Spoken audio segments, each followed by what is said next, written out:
कानून की रीच के बाहर रहे विदेश में बैठे हुए अपराधी और हमारे देश में अपराध कर कर विदेश भागे हुए अपराधी को हमारी कानून की नेट के अंदर ला पाए। कोई भी कोने में छिपे हों, कोई भी कोने में बैठे हों, इन पर ट्रायल चलाना बहुत सरल हो जाएगा।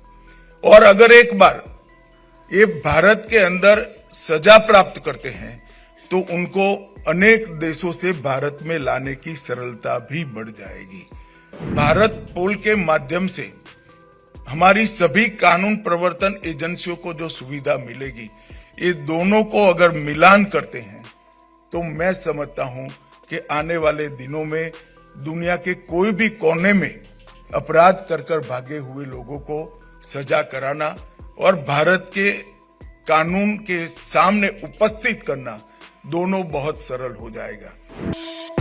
केंद्रीय गृह मंत्री अमित शाह ने मंगलवार को सीबीआई के भारत पोल पोर्टल की लॉन्चिंग कर दी है।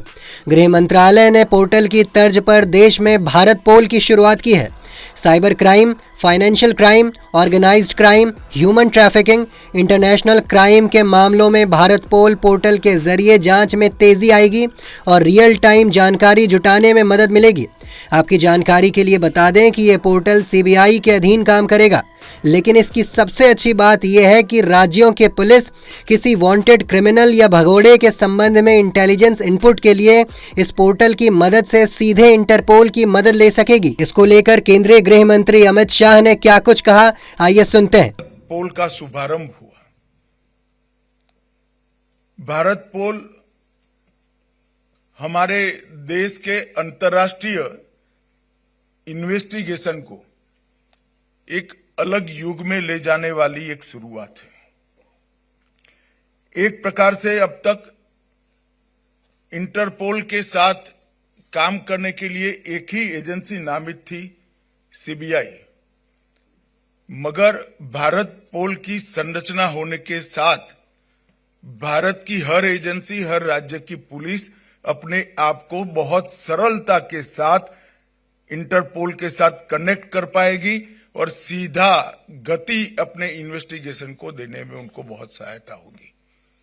एजेंसी तो बाद में भी सीबीआई ही रहेगी, परंतु इस तकनीक के आधार पर खड़ी की गई व्यवस्था के माध्यम से ढेर सारी दूरियों को हम मिटा पाएंगे, ढेर सारी सूचनाओं को हम प्राप्त कर पाएंगे और सटीकता के साथ अनेक प्रकार के दुनिया के क्राइम का विश्लेषण कर कर हमारे यहां क्राइम होने से पहले इसको रोकने की संरचना भी खड़ी कर पाएंगे।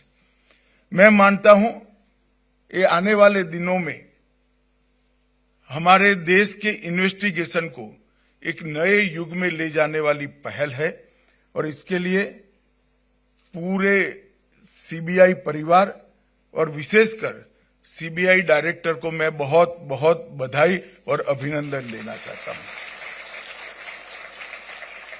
मित्रों, हम सब जानते हैं कि हम अमृत काल में जी रहे हैं। आजादी के 75 साल से आजादी के 100 साल के कालखंड को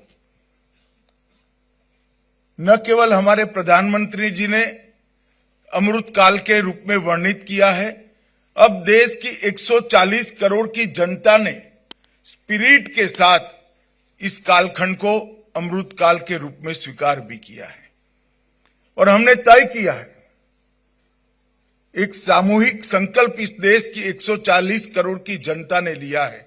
देश दुनिया की तमाम खबरों के लिए देखते रहें punjabkesari.com। साथ ही कमेंट सेक्शन में अपनी राय जरूर दें।